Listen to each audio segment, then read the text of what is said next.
Hello बच्चों, तो आज हम पढ़ेंगे कक्षा 8 के विज्ञान विषय का चौथा अध्याय, जिसका नाम है पदार्थ, धातु और अधातु। ठीक है। आप लोहा, एल्यूमिनियम, तांबा आदि जैसे कुछ पदार्थों से परिचित हैं। कुछ पदार्थ सारणी 4.1 में दिए गए हैं। तो देखिए, सारणी 4.1 यह है। इसमें दिया गया है कि एक लोहे की कील, एक कोयले का टुकड़ा, दिख नहीं रहा, एक मोटे एल्युमिनियम तार का टुकड़ा और एक पेंसिल लेड लीजिए। लोहे की कील लेकर उसे हथौड़े द्वारा पीटिए, परंतु ध्यान रहे कि इस प्रक्रम में आप स्वयं को चोट ना पहुंचा लें। ठीक है।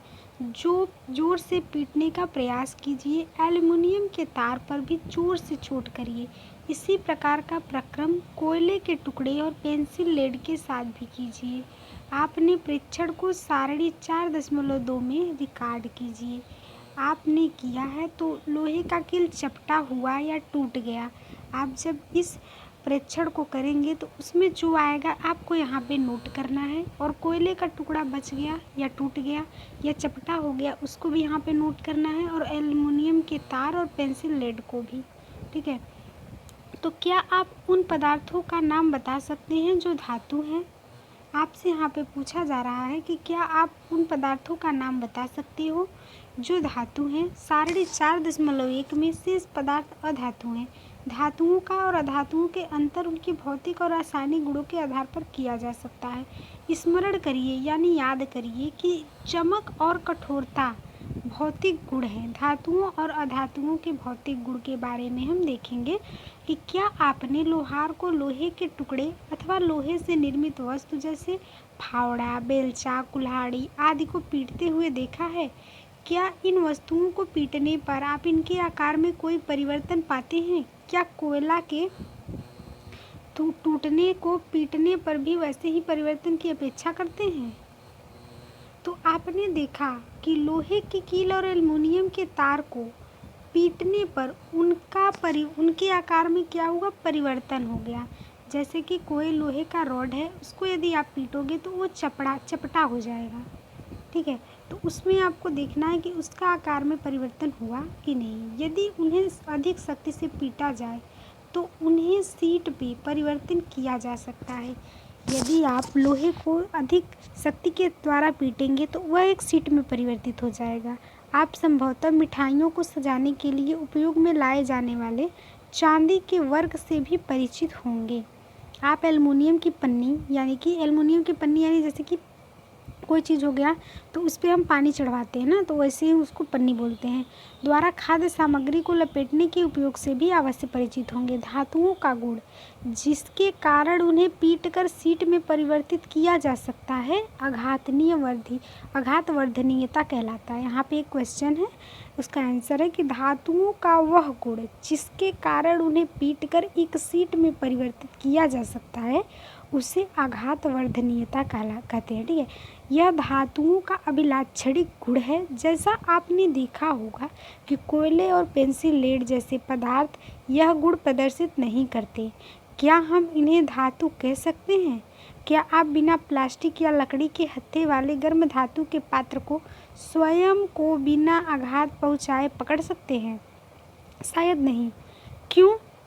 कुछ अन्य अनुभवों की सूची बनाने का प्रयास करिए जिसमें एक लकड़ी या प्लास्टिक का हत्था आपको घायल होने से बचाता है जब आप गर्म वस्तुओं को पकड़ते हैं।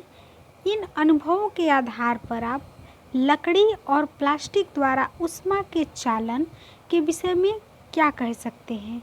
आपने एक विद्युत कर्मी को पेचकस से काम करते देखा होगा जिसका हत्था किसी प्रकार का होता है।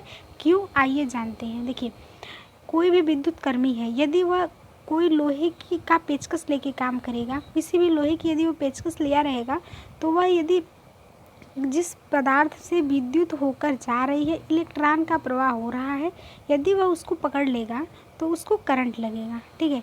तो इस कारण से हम जो प्लास्टिक होता है या लकड़ी होता है वो विद्युत का कुचालक होता है, जिसके कारण उस पर विद्युत नहीं जाता।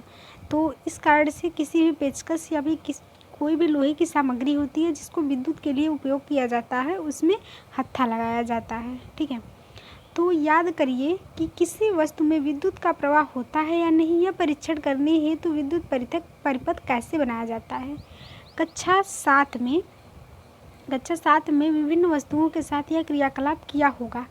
अब इसी क्रियाकलाप को सारणी 4.3 में दिए गए पदार्थों के साथ दोहराना है आपको और प्रेक्षण लेना है कि इन पदार्थों को सुचालक और कुचालक में वर्गीकृत करना है। ठीक है, जो लोहे की छड़ है वो सुचालक है या कुचालक है, गंधक सुचालक है या कुचालक है। जो लोहे की छड़ या कील होती है उस पे जो वह लोहे का सुचालक होता है, क्योंकि उस पे जो इलेक्ट्रॉन है आसानी से प्रवाह कर सकते हैं। ठीक है, उससे आपको करंट लग सकता है।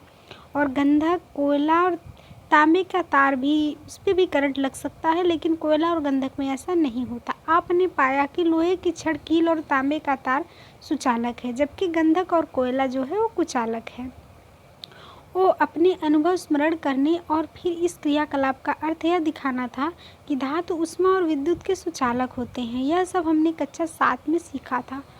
आप एल्युमिनियम और तांबे की तारों का उपयोग कहाँ देखते हैं? क्या आपने कोयले की तार देखी है? निश्चित रूप से नहीं। धातुओं का वह गुण जिससे उन्हें खींचकर तारों में परिवर्तित किया जा सकता है तन्यता कहलाता है। क्वेश्चन का आंसर यहाँ है कि धातुओं का वह गुण जिसके कारण उन्हें खींचकर तारों में परिवर्तित किया जाता है उसे तन्यता कहते हैं।